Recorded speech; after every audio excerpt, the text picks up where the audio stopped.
Alright, Shalom. First and foremost, I want to give all praise and glory unto Yahweh, Ba'ashem, Yahweh Shai.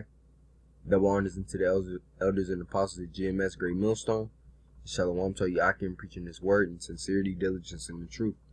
Alright, so this lesson is going to be more like a history lesson, thus encapsulating the bondage that the so-called Negroes, so-called Latinos, and so-called Native Americans have served subjection under Esau, being the so-called white man, biblical name Esau, the Edomites. And I'm going to go into some accounts of history and historical writings of what actually happened unto us. And this should let you know that the enemy is Esau, the so-called white man. He is our enemy, It started from the womb in Genesis, the 25th chapter, with Jacob and Esau. It was enmity between thy seed. One nation was going to be stronger than the other, and Jacob and Esau were fighting in the womb. Jacob being the Israelites being the stronger nation, and Esau being the weaker. And the scripts also say, and the elder shall serve the younger, knowing that Esau came out first and Jacob grabbed the heel of him.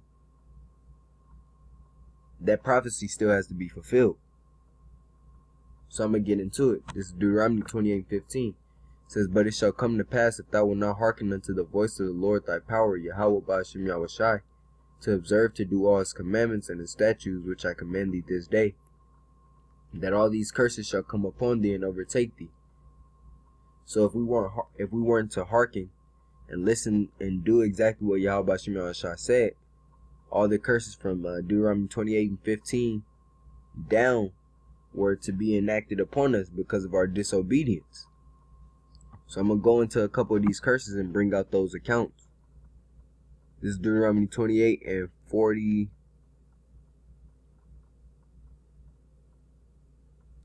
going to start with 41. It's like that. I'm going to start with 45. Con. Moreover, all these curses shall come upon thee, and shall pursue thee and overtake thee till thou be destroyed, because thou hearkenest not unto the voice of the Lord thy power, to keep his commandments and his statutes which he commanded thee. And they shall be upon thee for a sign and for a wonder, and upon thy seed forever. So that lets it known right there that the curses are going to be following us from generation to generation, It's going to even follow up to the Israelite foreigners, because that spirit of that seed is still an Israelite, It's not about skin tone, it's about the spirit of the Israelite, that father being the Israelite, going down to that son of the seed of that father. That makes that child an Israelite. It says, and they shall be upon thee for a sign and for a wonder, and upon thy seed. So the curses are going to be upon us for a sign and for a wonder. And due to that, that shows you who the Israelites are. We are the so-called Negroes, Latinos, and Native Americans are the only people that fit the curses spoken of. It says, this is 47, because thou servest not the Most High with joyfulness and with gladness of heart, for the abundance of all things. Therefore shalt thou serve thine enemies, which the Most High shall send against thee, in hunger and in thirst, and in nakedness, and in the want of all things. And he shall put a yoke of iron upon thy neck until he have destroyed thee. So since we read that, let's get into the articles. This is coming from www.historyisaweapon.com. It says, we might be in trouble. And this is Esau talking about it. It says, we might be in trouble, because these Edomites know that recompense is going to come from them. Just like it's spoken of in Revelation. He that leadeth into captivity shall go into captivity. He that killeth with the sword must be killed with the sword. That's why they can feel it in the air. They can feel it in their spirits that everything that was done upon us has to be done upon them. That's why it says, we might be in trouble. History is a Weapon, a People's History of the United States by Howard Zinn. It says, Chapter 1, Columbus, the Indians, so being the Gadites and the Reubenites, a Human Progress. It says, Arawak men and women naked, tawny, and full of wonder, talking about our people, emerged from their villages onto the island's beaches and swam out to get a closer look at the strange big boat.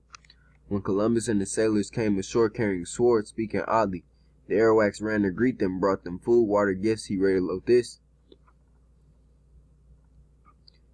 "They brought us parrots and balls of cotton and spears and many other things, which they exchanged for glass beads and hawk bells.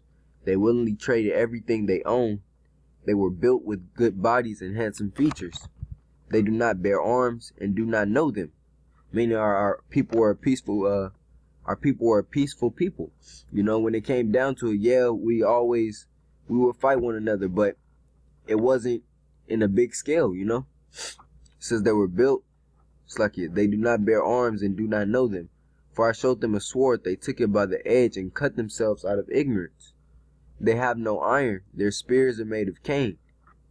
They will make fine servants. So immediately when this Edomite Columbus came to the shores of where our people dwelt, he immediately thought conquer, you know, which is always the white man's first mindset.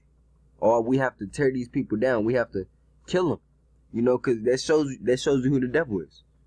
It says with 50 men we could subjugate them and make them do whatever we want. Now I'm gonna look up the actual words of what Columbus said.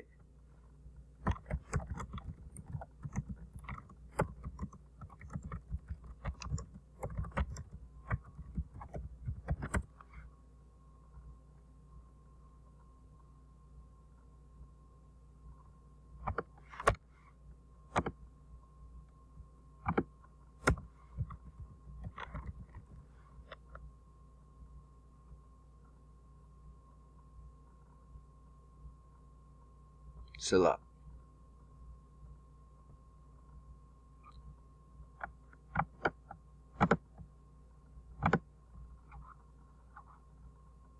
So what Columbus really said, I could conquer the whole of them with 50 men, meaning he could take us over or take over the Gadites and the Reubenites and govern them as I please, meaning he could kill all of them with 50 men. And that shows you how wicked Esau is again. You know, you should know, by the end of these lessons, you should know who the enemy is. It says the Arawaks of the Bahama Islands were much like the Indians on the mainland. So he's talking about two different locations of Israelites who were remarkable for their hospitality, knowing that we're a peaceful people, their belief in sharing, that goes back to the law. These traits did not stand out in the Europe of the Renaissance, dominated as it was by the religion of popes. You know, because Esau's a dog-eat-dog people. You know, no one looks upon his neighbor for help or a sense of backing. You know, it's written in the law not to gather all the grapes.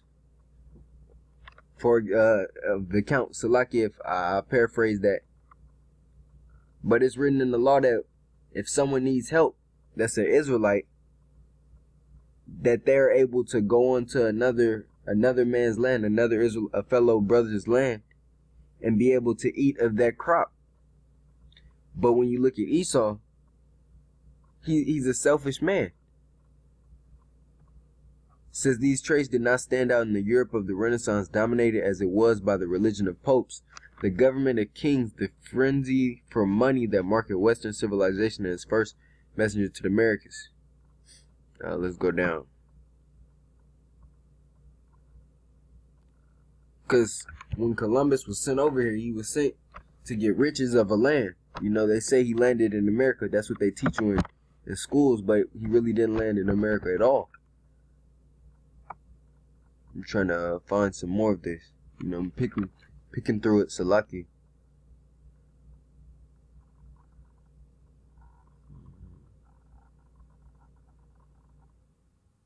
But the whole time as Columbus is over in the land with Gad, he's basically plotting to destroy him, you know?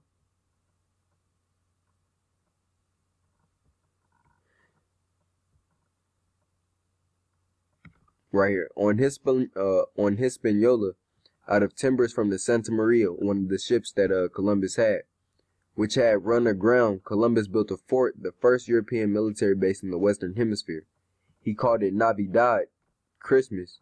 And you know, you got that's what the so-called Mexicans or the so-called Northern Kingdom, they sing that song. They say Feliz Navidad, a Merry Christmas, you know? And that's a heathen custom. It says, and left 39 crew members there with instructions to find and store the gold. He took more Indian prisoners, showing you that Gad was prisoners and in slavery under Esau, and put them aboard his 2 remaining ships.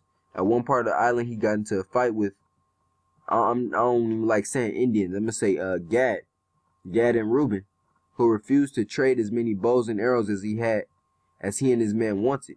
So Gad and Reuben, seeing that he was a conniving thief, an evil man, says 2 were run through with swords and bled to death, showing you the wickedness of Esau then and now. Then the Nina and the Pinta set sail for the Azores in Spain when the weather turned cold, and the Gadites and Reubenites began to die. I'm gonna go down. Right here. It says Gad and Reuben, Columbus reported, are so naive and free with their possessions. And just in that sense right there, Gad and Reuben, they were sharing upon each other. So when they had possessions, they wouldn't mind giving to another brother that needed it. That no one who has not witnessed them will believe it. Being charitable amongst each other. When you ask for something they have, they never say no. To the contrary, they offer to share with anyone. He concluded his report by asking for a little help from their majesties, and in return he would bring them from his next voyage as much gold as they needed and as many slaves as they asked. He was full of religious talk, using the scriptures against us, just like he did in the time of slavery. Thus the eternal God our Lord gives victory to those who follow his way over apparent impossibilities. Now I'm going to go back.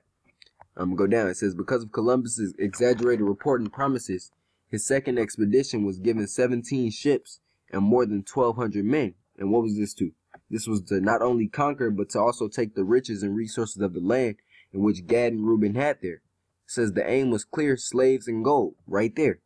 They went from island to island in the Caribbean, taking Gad and Reuben as captives. And this could also be talking about other tribes.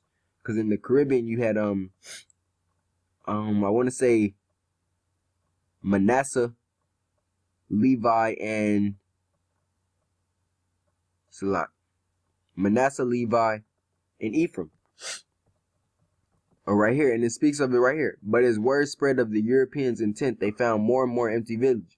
On Haiti or Haiti, as they say, being Levi, they found that the sailors left behind at Fort Navidad had been killed in battle with the Gadites after they roamed the island in gangs looking for gold, taking women and children as slaves for sex and labor, which shows you how that's why the scriptures call them the bases of men, you know. And this is why Job said he wouldn't have them around the dogs of his flock.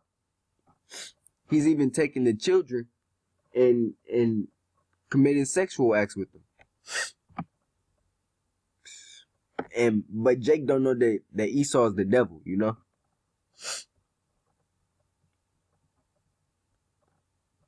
Now from his base on Haiti, Columbus sent expedition after expedition into the interior, and this all shows that both the northern kingdom and the southern kingdom was both under slavery against under Esau.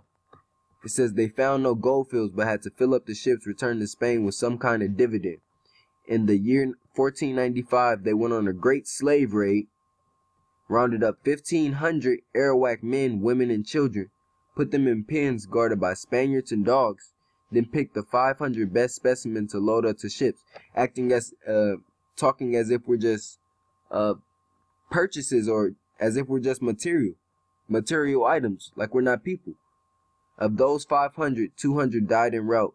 The rest arrived alive in Spain and were put up for sale by the archdeacon of the town, who reported that although the slaves were naked as the day they were born, they showed no more embarrassment than animals.